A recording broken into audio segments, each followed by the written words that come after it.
Oh, yeah. Yes, yes, yo, you don't stop, Big John, rocking a short shot. What's going on, everybody? What is up? What is going down? Welcome back to the big show with the big man. Oh, all the usual suspects. Brian E., what's going on? Good morning. Tim York, Brian Rose, Richie Clark, OPMG, Jeff L., and my compadre, BGC. What's going on, everybody? Ready to have some fun, learn something, nuance and context pouring out the nose when you roll with us. Call to the Pen HQ, redheaded stepchild of the Hammer Betting Network. For whatever reason, Mr. Gravelly Voice myself is. The Jet game I feel it was several days ago, and my voice is just not holding up. Is that an old thing, too? Like, I'm obviously old. Brian David, what's up, man? What's up?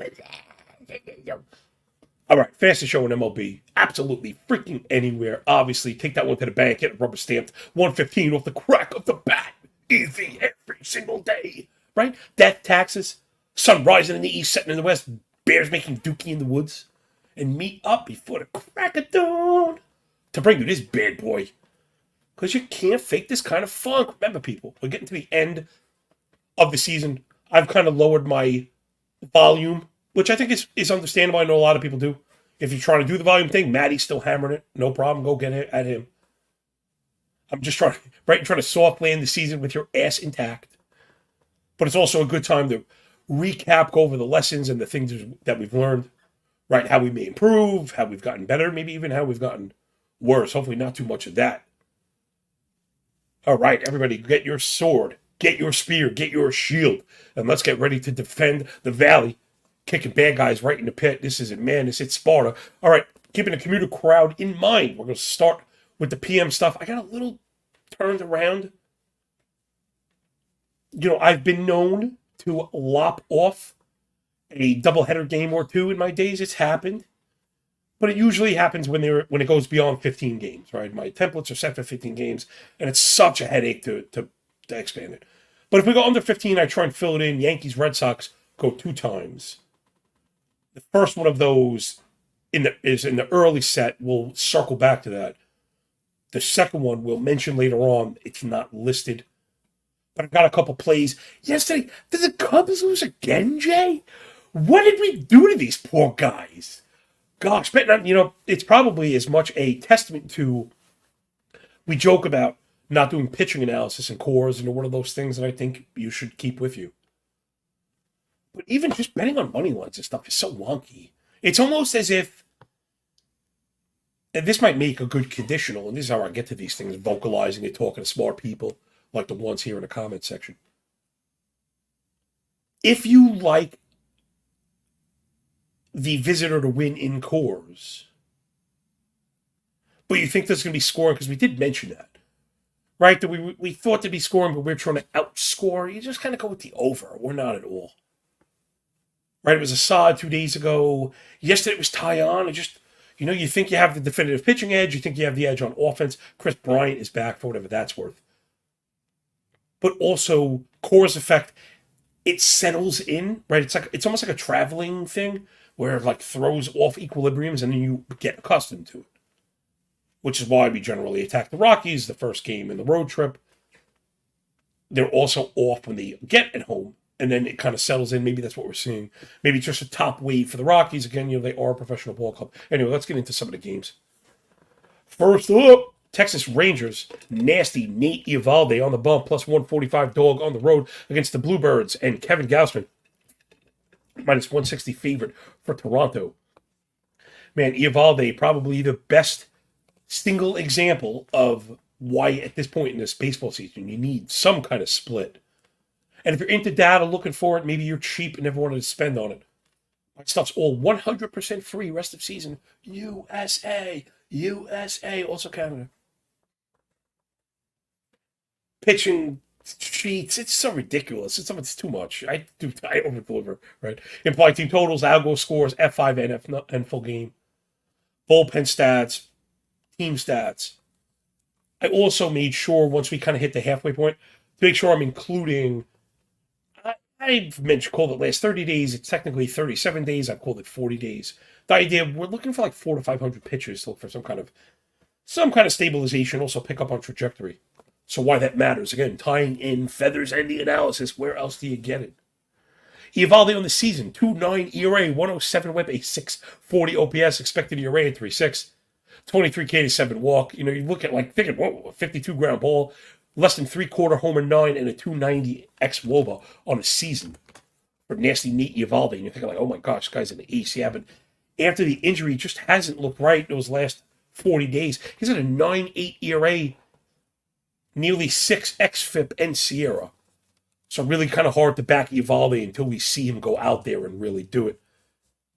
Kevin Gausman should get at least a handful of Cy Young votes. 3.28 ERA, 117 whip, 672 OPS. All the indicators really in the low threes. That 3.2 Sierra are kind of sticking out. 31.5K to only 6 walk. We love every bit of that. That's 25K minus BB. It's just that's what we live for. But also validated in the ball rate. I've been using ball percentage. That's one of the main things I know. I've added into the tapestry. P.O. DJ and Stoner, what up, yo? You're either up early or up late, you know what I'm saying? We all know walk rate. I've been finding ball percentage as an underpinning is a pretty good validation. So I would even assert there's an argument that the 33.5% ball rate, which is well below average, it may even get you to lower than 6.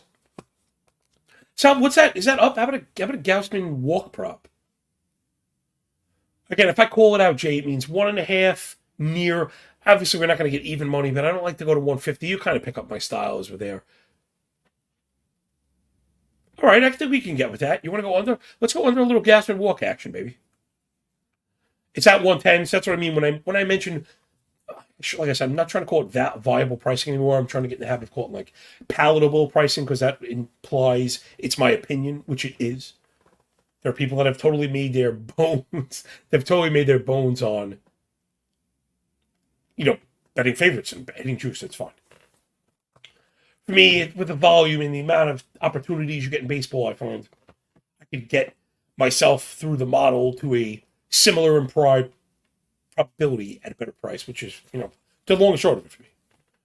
If you're like Matt, you're doing the volume betting thing, then you go get all these. You're up the pricing just a touch. Looking again to take advantage of probabilities, have them play out in your favor. All right, so Gausman has been just awesome. And also very good at home as well. 230 batting average, 648 OPS at 275 xFIP with sub-1 homer 9. He's been really good last 40 days. Gausman really getting it going. Also, we mentioned the top wave right now for the Blue Jays. Really just doing it. And again, it's at the center of the disciplinary stuff is really at the center of it. I would say I'm surprised if you don't hear more handicappers talking about it, but again, most of them either don't care or they're not that smart. Right? They're either just blindly picking games for content purposes, they're copying other people, or they just don't care about you. I mean, that's like a rough reality. So really, we've sunk our teeth into this all-season Toronto at the center of it. This kind of uptick we've seen is it disciplinary stuff. 17% K rate, 12.5 walk, 8 swinging strike, 26 chases are all top 3, let's call it. Last 500 plate appearances as a team. But Jay, I wonder what Jay's looking at. I know what Jay has his eye stuck on. Tim York says, Jay's bats suck. This is the problem. Here's the deal. They don't suck. They're top 3 in on-base percentage. Here is the problem. My good friend, your good friend, and our dear producer, Mr. Cooper, has brought it up before. The Jays are a ground ball machine. Think about this. Okay, so I mentioned the high OBP, elevated walk rate, 89 zone contact, 40 ground ball. 40% ground ball, by the way, as a team is like average. So it's not you're not a ground ball machine at 40% as a team. Remember, you have 6, 7, 8, 9 hitters. Dead last. Oh, I'm sorry. Bottom 2 double plays. White Sox for dead last in everything. But they're not hitting the ball hard either. Quality contact pretty low for the Blue Jays. I think that's coming next. So this one should be interesting to watch. You got to give Toronto the edge, but when we're talking about a Texas offense that's also picked it up as of late, I don't like paying juice to go at them. Both of these bullpens have objectively stunk as well. So really hard to kind of get on a side. It'd probably be, if I had to, it's like Gausman F5, but you got to eat the juice. Texas last 56 in the third, and the bullpen has a 6.4 ERA. Toronto last 38 innings in the bullpen has a 6.16 ERA. Both have 1.6 whip or worse. Texas rocking a 13% barrel, almost 3 homer 9. The last 14 days from the bullpen, just an abject disaster. Call to the pen says generational hitter Bo Bichette and generational hitter Vlad Guerrero combined 1 hit and 16 at-bats this series. Man, it happens. What is going on?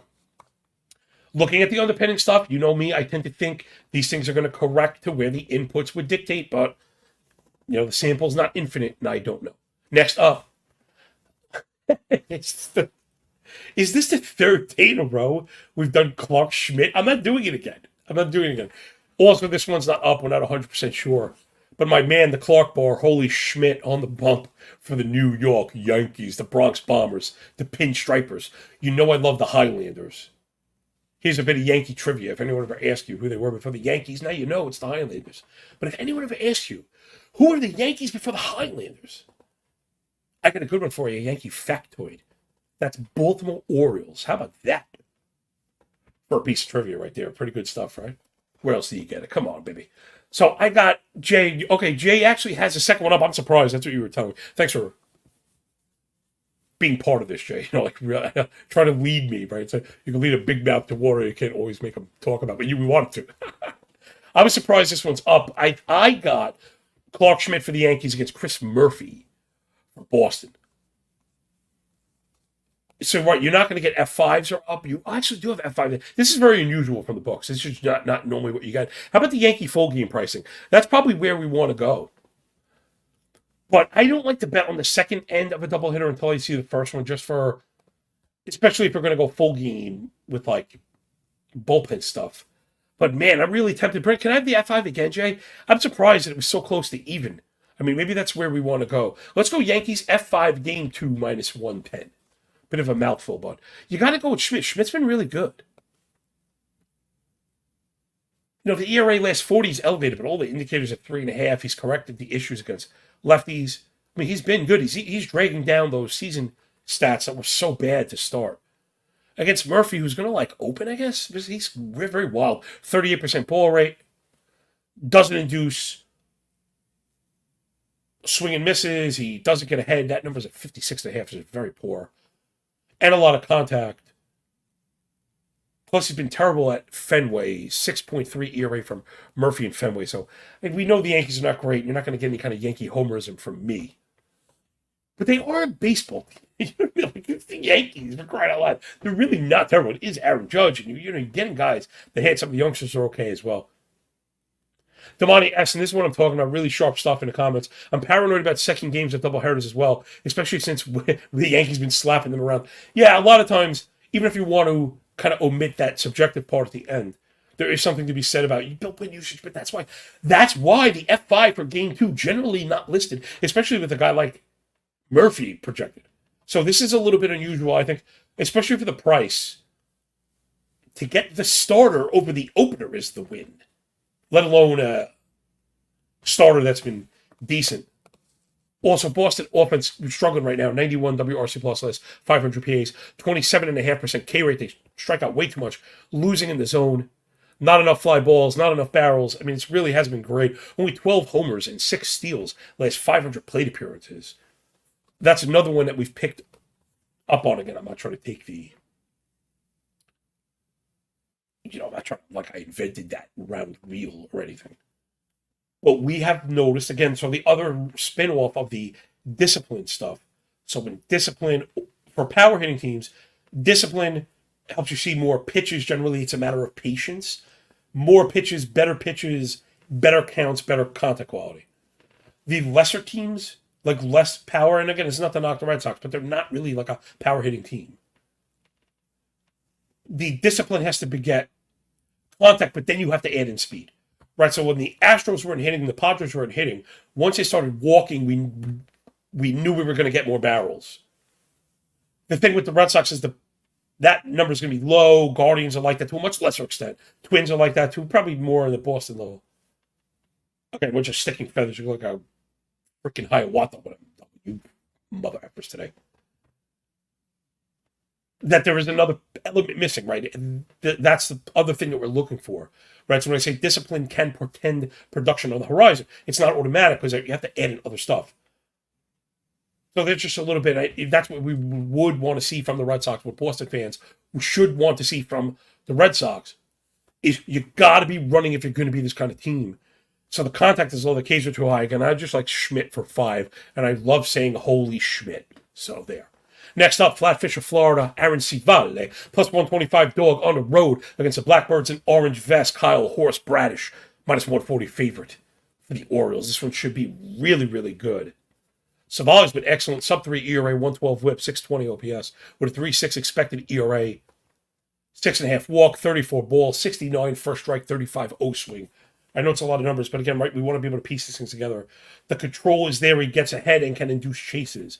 So even without the big strikeout stuff, it's a pretty good profile. Definitely worth backing. He suppressed hard contact. He's very good around the edges. 30% hard hit, sub 6 barrel. 0.6 homer 9, 289 expected WOBA, 339 expected WOBA on contact. Those are all extremely, extremely strong numbers. He's been very good at home. He's a 2 ERA on the road this season. 103 minimum on the plus model across the board, stuff, location, and pitching. Kyle Bradish, if you follow my fantasy work, he's one of our hits this season. Drafted everywhere you could take it. He followed that career arc that we mentioned oftentimes. So I know it's not a fantasy show, but the stuff we learn in fantasy we can apply to betting. And the reason this in particular works for betting, when we get those high-end prospects, a lot of times they come up, we expect them to dominate. They're popular ads in fantasy, but they also command juice in the betting market. They come up and they oftentimes get beat up because it's very hard to pitch in the major leagues. They get sent down, they pick something, they come back with bad statistics. Now have the ire of the fantasy community, but also start coming with plus odds. So that happened with Bradish last year. This year it's Grayson Rodriguez. So just give you an idea of some of the process behind it. And then Bradish has just been excellent. Again, you're getting control. He hasn't gotten ahead and pitched a contact, but the 49 ground ball and the 28 hard hit is a really good combination. We used to call him a grill master on Cork Stats, right? Keep it low, keep it slow. Ribs falling off the bone, baby, baby. Bradish also excellent at home, and that's on purpose once they went to Baltimore. 208 batting average allowed, 579 OPS with a 2.25 ERA at home on the season, 2.4 ERA, 2.6 SIERA. Last 40 days, Bradish has been freaking excellent. Tampa offense is kind of scuffling. I think Bradish has his way with him. I do think they win today. Tampa strikes out too much. 24K, 13.5 swinging strike, only 82 zone contact, plus 44 ground ball. Equals kind of below average. The weighted WRC Plus formula loves them. Why? They score runs because they hit doubles and steal, right? The Rays have figured it out, obviously. When we're thinking about teams and who's going to figure something out, the Rays are one of them.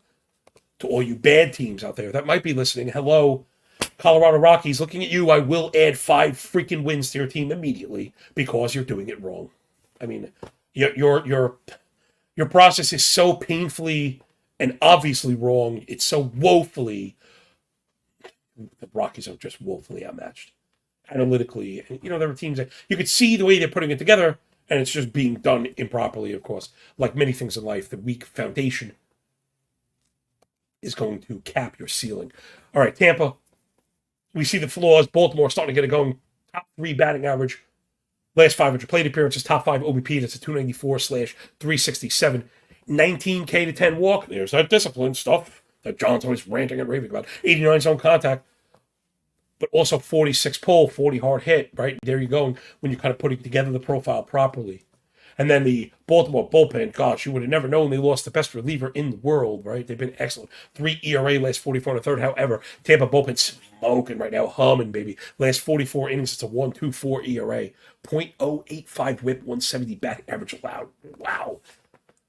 So that's my beef there. As much as I like Baltimore, you got to get it early, but Savali's been good as well. This one's probably an under. I just don't really like.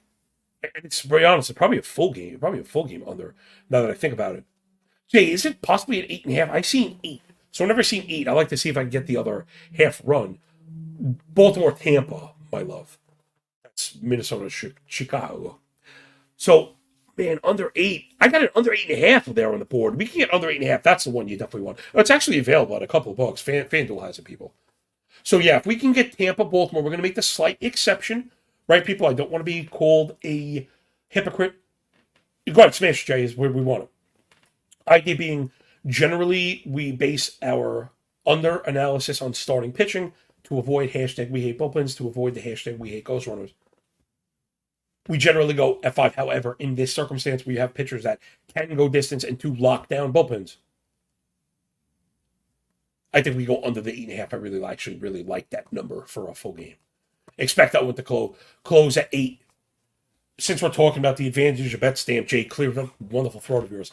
Idea being, people, we're using bet stamp. It shows us the menu. When you know the open, right, was 8, was 8.5. I'm sorry, excuse me, right? We know the open was 8.5. Once you start to see 8s pop on the board, you see the directionality of the market. Devontae says Rocky's trash most of his life. He's turned 25 this Sunday. Happy birthday, man. Quarter century, brother.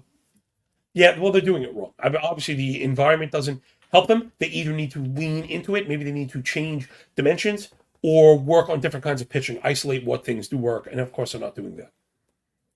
Rocky's like sign guys they like.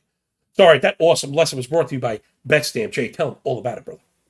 For sure, John, I got you here. BetStamp is simply an odds comparison tool, and we believe that the easiest way to improve as a sports bettor is to always get the best odds, and the easiest way to do so is to use an odds comparison tool like you saw on the screen there, BetStamp. BetStamp simply compares odds across every sports book, including games, player props, and futures. Save time and money by downloading BetStamp. Head over to the App Store, download the app today, and if you're looking for some more sports books, if you're looking to open up some more sports books, make sure you head over to the pinned comment message, the pinned chat message. Check out the description or take a look at the website link on screen, betstamp.app/call to the pen. If you sign up through Sportsbook through that page, it helps support the show. So, yeah, keep us going here. Now back to John.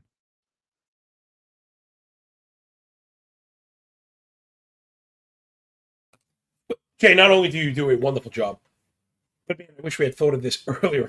It's nice to get a little break. You know, I put a lot of strain on my voice, as you guys know.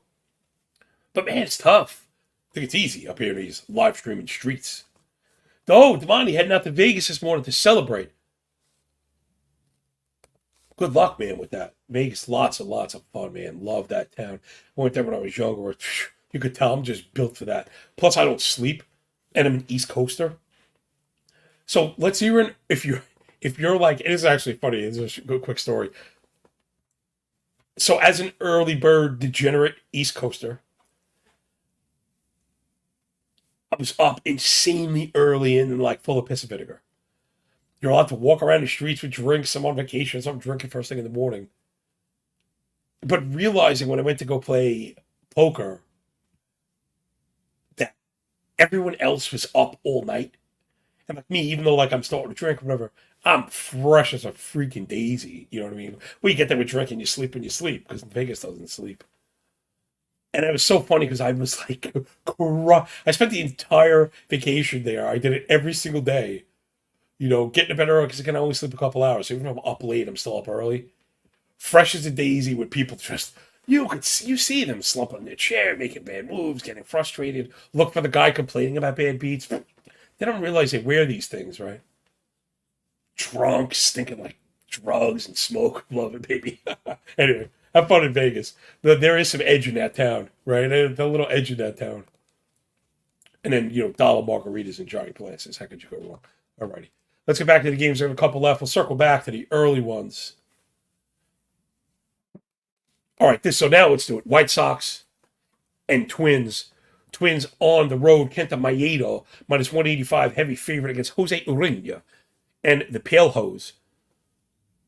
This one I mean, obviously we've got this one modeled for a Twins run line. I ended up pairing it with the next game. So we could do the same thing and just tail my sub picks today. Again, everything is 100% free.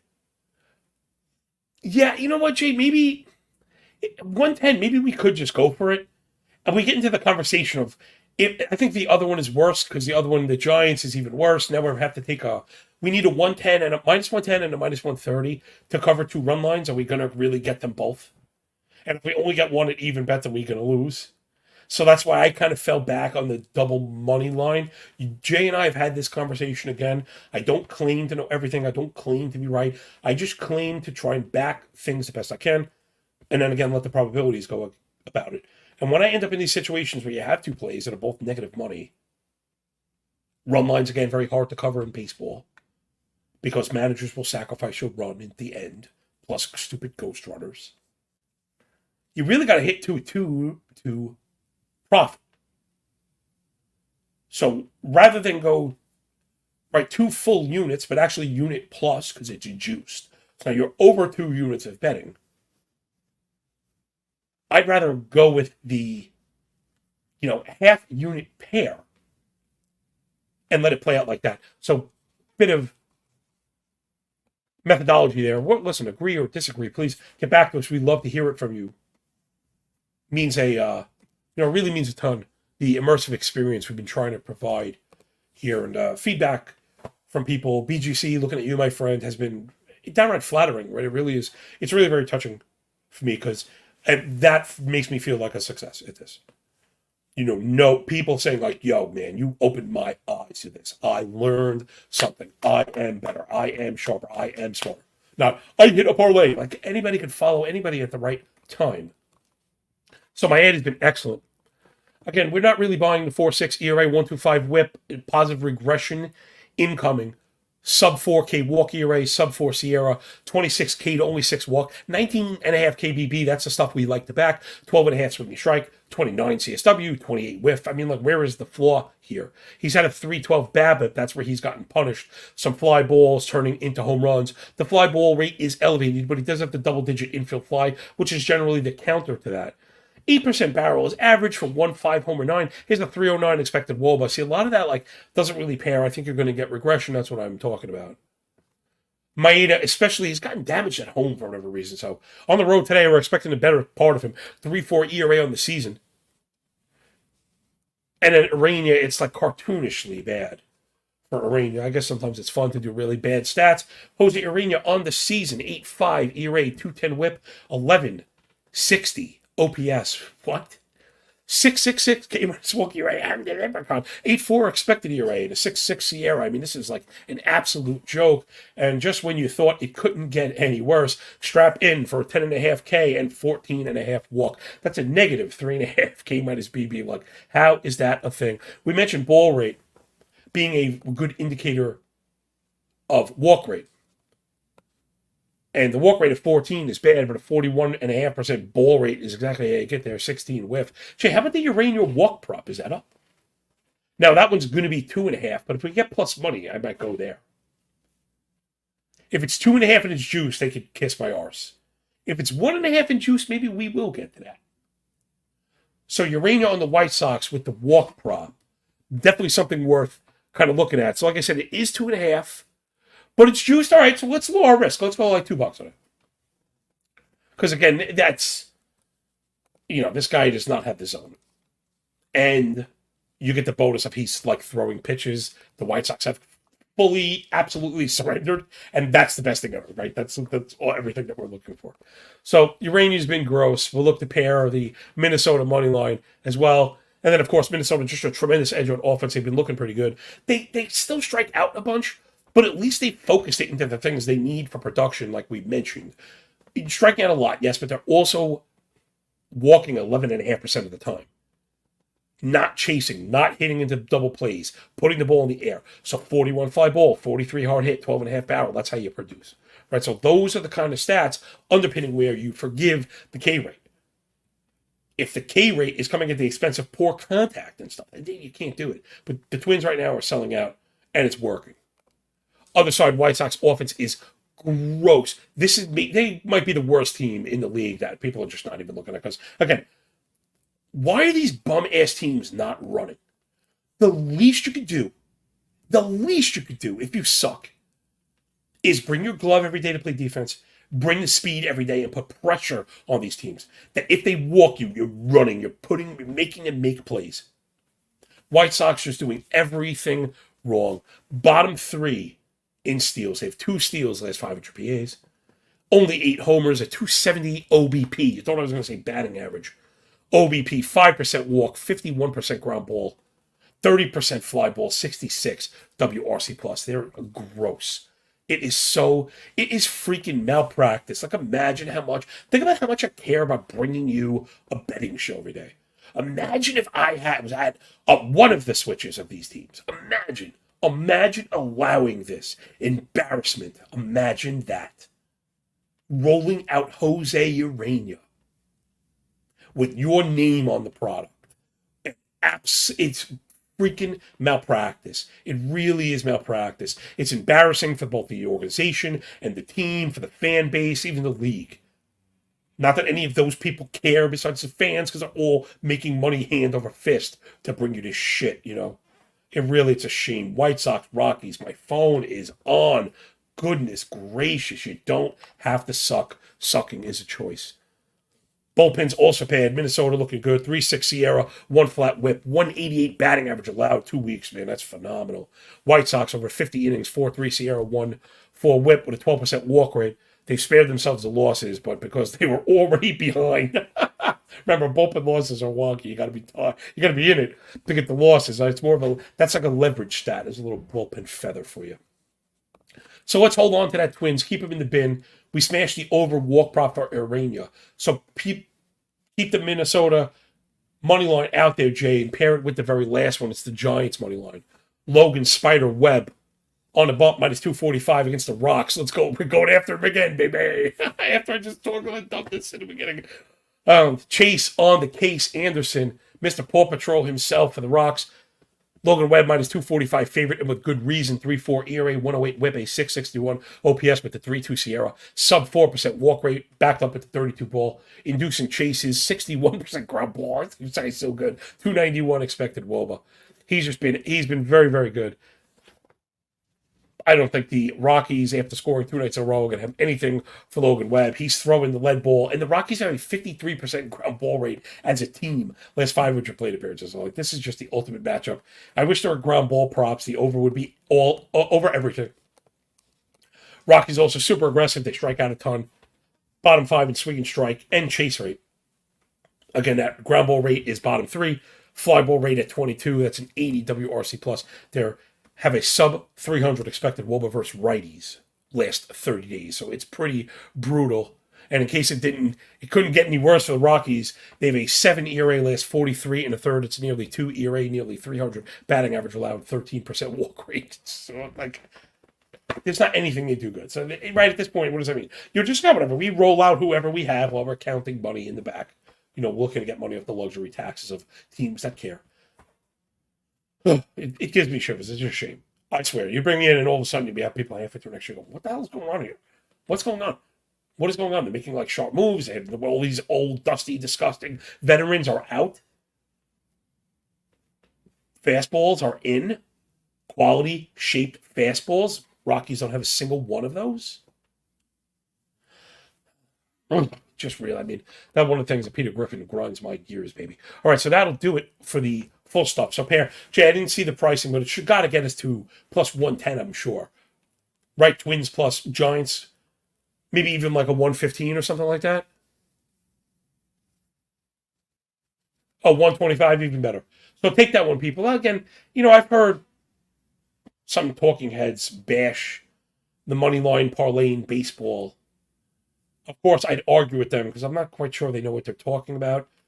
Again, you get into the real argument where the run line argument might not hold up as well because at least they're 110s. I bet minus 240 on 2 different teams. Now you need to hit the bolt. That's an easy smash for me. If you're talking run lines and you haven't modeled up, I'll concede. You know what I mean? I want to be fair and objective. But if you're talking money lines, pair those bad boys. Let's take a quick look at the afternoon stuff. We got a couple minutes. I'm going to bring up my model.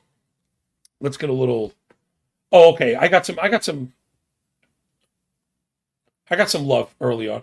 All right, how about this? How about a little 3-legger? I like Mitch Keller and the Pirates over Josiah Gray and the Nats. I like Reese Olson and the Tigers over Derek Law and the Reds. And then I like Yuri Perez and the Marlins over Adrian Hauser and the Brewers. Let's pair those bad boys together. After that, I like Senga F5, but Kelly on the bump for the Diamondbacks have been really good. So twist those three together, a little afternoon parlay, and remember, people, really dial down the risk. Again, the boomers out there, how could you parlay? Parlays are fun. You can't do that. Jay, put $1 on this stupid thing, will you? So we want to go Pirates plus Marlins plus Tigers. What's the opposite of a donkey, right? This is the afternoon Shrek parlay. I got it at, oh, jeez, I don't know. I can't clear my slip. My slip is littered. Plus 450, we'll take that. Let's go at that, people. Yeah, hit that one. I think we got the edge. I actually think these are mispriced, actually. I believe that. I think the plus 125 in the run line for the Pirates. If you notice, also, I've been one of the things I'm eliminating is like afternoon betting, even for my own ticket. Afternoon betting is extremely wonky. This is where some of the subjective narrative stuff, because you speak to coaches and you speak to a couple players, and if you hear the same thing, they have their eyes on getaway days. Sometimes they're really tired. Guys are hurt and banged up, and they just like have their eye plain. It's like, whoops. Chase. Especially when you're incorporating standings and stuff. Most of those teams, right? Pirates and Knights, not interested.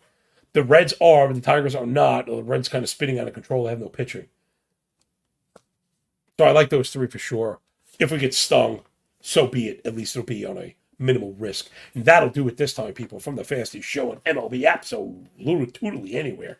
We really do appreciate, man. That part is the realness. So to P.O., GJ, and Stoner, and all my people hanging out to the end, to Monty, all the Bryans, Tutti Brian, all my Canadians, Mr. York,